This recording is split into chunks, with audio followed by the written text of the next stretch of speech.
Ooh, okay, the end of a long, long travel day. um, I just finished having dinner with my mom, and we, it feels like our little college town is trying really hard to be more than what she is, because the attitude of some of the service workers here uh, is leaving a lot to be desired. The what is it called? The valet guy was kind of rude. Um, the front desk girl was, I'm asking her about making a reservation at the restaurant across the street. And instead of calling to see if they had availability and what time, like doing her job, she wrote down the number on a sticky note and just gave it to me. I'm like, oh, okay. Just everyone that I've worked with has been, I don't know, man, not going the extra mile. Now, I also realize that context is important. I am in a college city in North Florida, and it's kids in their 20s that I'm working with that are in all of these positions: the front desk, the host person, one of the guys doing valet, the young guy this evening doing valet. All of them are in their 20s. And I also realized two things. Number one, I worked in restaurants for 6.5 years in New York. I worked at James Beard Award winning and Michelin starred restaurants while I was living in the city. And well, I was living in Brooklyn and working in the city. Um, and Crown Heights, actually. I used to live in Crown Heights and then worked in the city, like the whole time I lived there. So I have experience um, working in the hospitality industry. And so my expectations are a little bit higher than I think the normal person, because I have that experience. Then again, on the other hand, I also understand how difficult the work is. And I also understand that how much energy you put forth as an employee is also a direct reflection of the leadership that you have. So it's a direct reflection of the amount of energy that the managers and the directors and the owners and all of that are putting forth um, as well. And making sure, like as an employee, if you feel taken care of, right? If you feel like your work is appreciated, then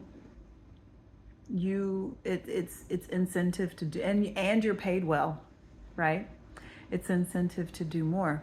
It's incentive to go above and beyond. But if that's not happening, then of course you're going to someone's going to come to the front desk and ask about the restaurant that is connected to your hotel, and you're not going to go the extra mile. You're just going to do the bare minimum. So that was our experience this evening. Once I actually leave this hotel, I will actually say the name of the hotel, but you guys know I'm a big safety girl, and I'm not disclosing where I am until after I'm gone. But that said, I'm happy to be here. I got to see my mom this evening. She's doing well. She has a car. Like, I remember when she sold, I remember when she sold her car to come stay with me. And now that she's been back in the States for a few months, she decided to go ahead and purchase a used car so she could get around town. And it's cute. Um, and yeah, I'm excited to see my brother tomorrow. Uh, yeah, I'm really thankful. I have to be honest, I was really worried with the political situation here. The things that we see being outside of the United States, it's alarming. And I was really nervous coming back in, because I feel like, mm, as someone who kind of travels back and forth, there's a part of me that wonders, like, oh, will I be flagged? Will they try to intimidate or search me or whatever? Like, is ICE active in my hometown? Are they active in the city where I'm, having my layover? Like, what? But it's been real chill, real chill. I have global entry. I went through, they didn't ask any questions. The dude was like, have a nice day, you're good. I was like, oh, okay. That would be my one travel tip today, actually. If you can swing it, get global entry. Get global entry. It's worth it. There are folks who, will ask, like, should I get TSA pre-check or global entry? Well, let me take it back a second. What is global entry? It is an expedited way to get through customs when you return to the United States from out of the country. Customs, immigration, whatever you want to call it.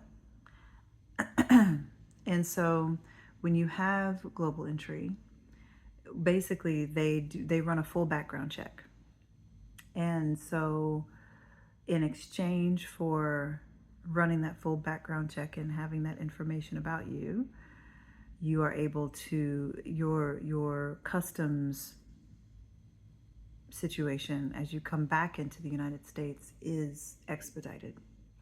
And I'm telling you right now, it is worth it. It has been worth it for me. It really depends on you, right? How deep you want to go down that rabbit hole. That said, like, there are several credit cards that will reimburse your global entry fee so that it's free for you. I believe Amex does that. I want to say Amex Platinum. I know the Venture cards. I believe I used the Venture card when I paid for it 5 years ago. Mine is actually coming up for renewal this year, but I believe I used Venture. I believe it was Venture X. And I would say, for folks who are like, should I do TSA PreCheck or global entry? I would say get global entry because TSA PreCheck is included. So it lasts for, I think it's 5 years.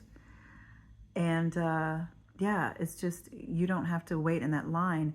And the reason why I say it's worth it is because the last time I traveled with my mom and my brother, we were bringing her back into the States so that she could have she could have her surgery.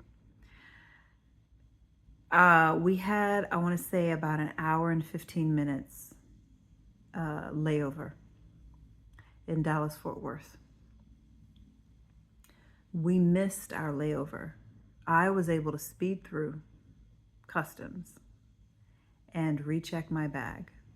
But my mom and my brother, because they did not have global entry, had to wait in the longer customs line.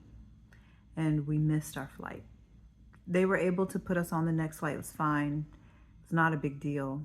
But had we been in different circumstances, right?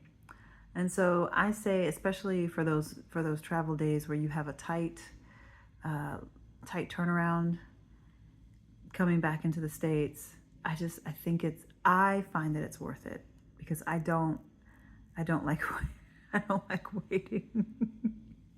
I don't like waiting, I think about Tressie McMillan Cottom. She talked about that when she was on Trevor Noah's podcast. I think it's the What Now podcast, where she talked about, like, she really loved, I think it was her, where she said, I really love the fact that the DMV, like, there's no way to pay or like do something extra so that you can get through the DMV faster. The DMV is like, it levels the playing field for everyone, right?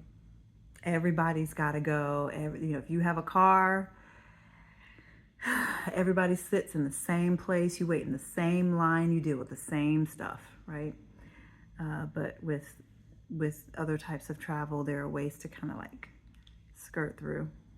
Anyway, I'm rambling because I'm tired. That's my tip of the day. That's a little information, little bit from me to you. Get global entry. It's worth it, in my humble opinion. But yeah, if you don't know me, my name is Siobhan. I am a 40-something Black American woman. I feel like I have to yell now because the air conditioner is coming on. I am a 40-something Black American woman who trolls the internet streets, encouraging women like me to have more agency over their lives through traveling solo, moving abroad, and in the little decisions you make every day, step by step, day by day, yeah? Cool, cool, cool. All right, y'all, I'm going to bed. I am beyond tired, and I'll see you tomorrow.